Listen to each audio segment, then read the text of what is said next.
Des portraits, des reportages, des bons plans, l'information continue sur le Madagascar qui bouge, une librairie en ligne.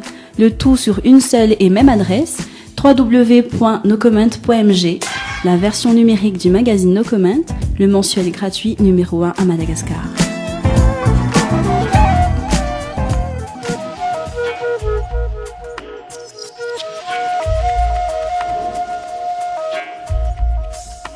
Bonsoir à tous et bienvenue dans l'émission No Comment sur la RLI-FM 106.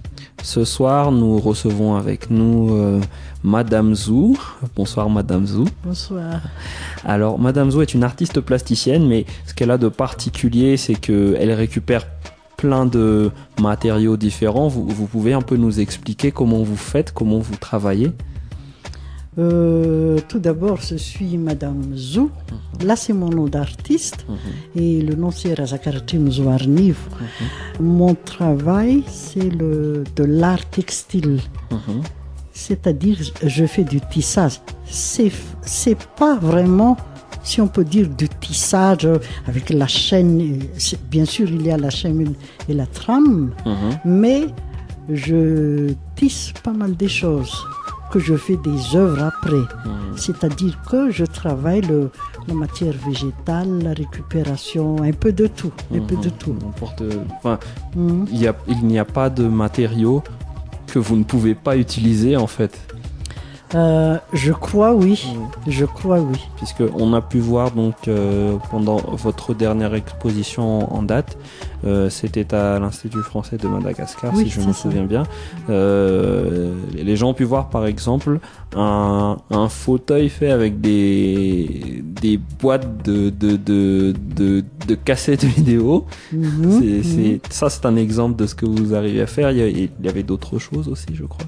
Ce que j'ai montré là, un peu, il y a par exemple les boîtes de cassettes vidéo que j'ai utilisé aussi les bobines et j'ai utilisé aussi les bandes magnétiques.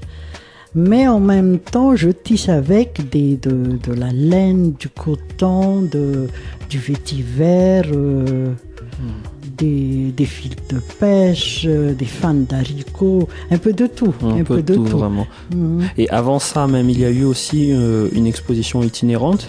Vous pouvez nous en parler un petit peu? Oui. En mois de février, il y a une exposition itinérante qu'on a en même temps filmée pendant l'exposition.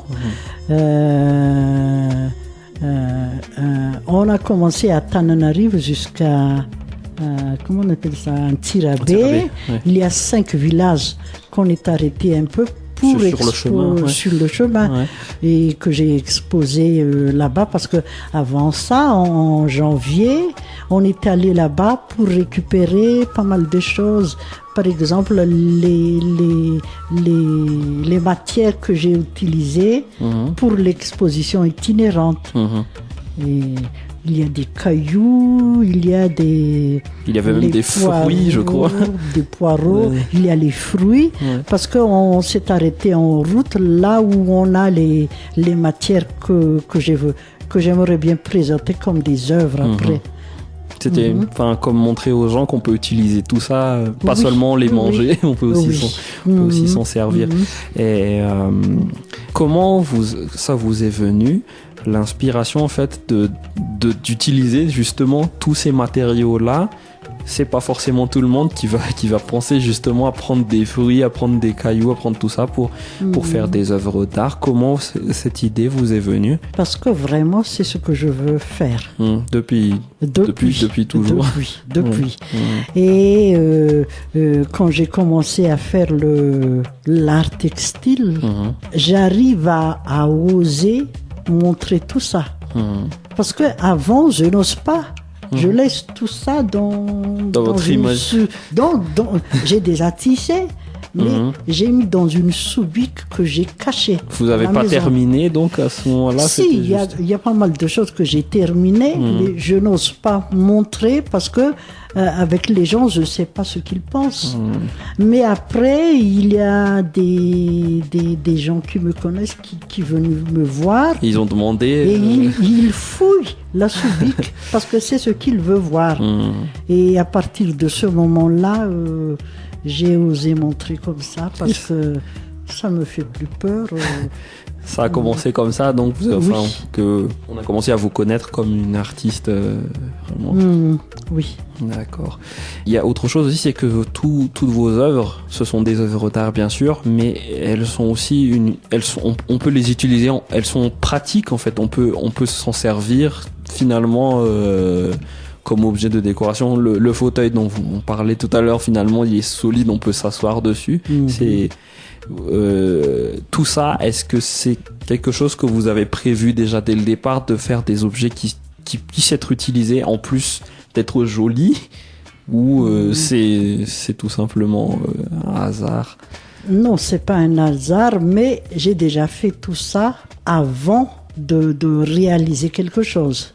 C'est-à-dire que j'ai déjà dans ma tête ce que je vais faire. Parce que si je fais par exemple un tableau, j'imagine avant de faire le tableau, la couleur du mur et tout ce qui va être sur la pièce là où je vais le mettre. Par exemple, quel genre de fauteuil ou chaise où je vais mettre par terre, je sais pas encore. Comme ça. D'accord, vous avez déjà... Ça dépend de la matière et de l'article que j'ai. Parce que si j'utilise si je fais par exemple une chaise comme ça, parce que c'est plus facile pour pas mal de gens de voir ça sert à s'asseoir. Comme ça. Ok, vous avez une imagination une imagination débordante, ça c'est sûr. J'espère qu'on va vous voir, qu'on va de nouveau entendre parler de vous dans l'année, je pense. Oui, c'est ce que je souhaite aussi. Merci beaucoup, Madame Zou. Merci. Merci à nos auditeurs. Bonne soirée. À bientôt.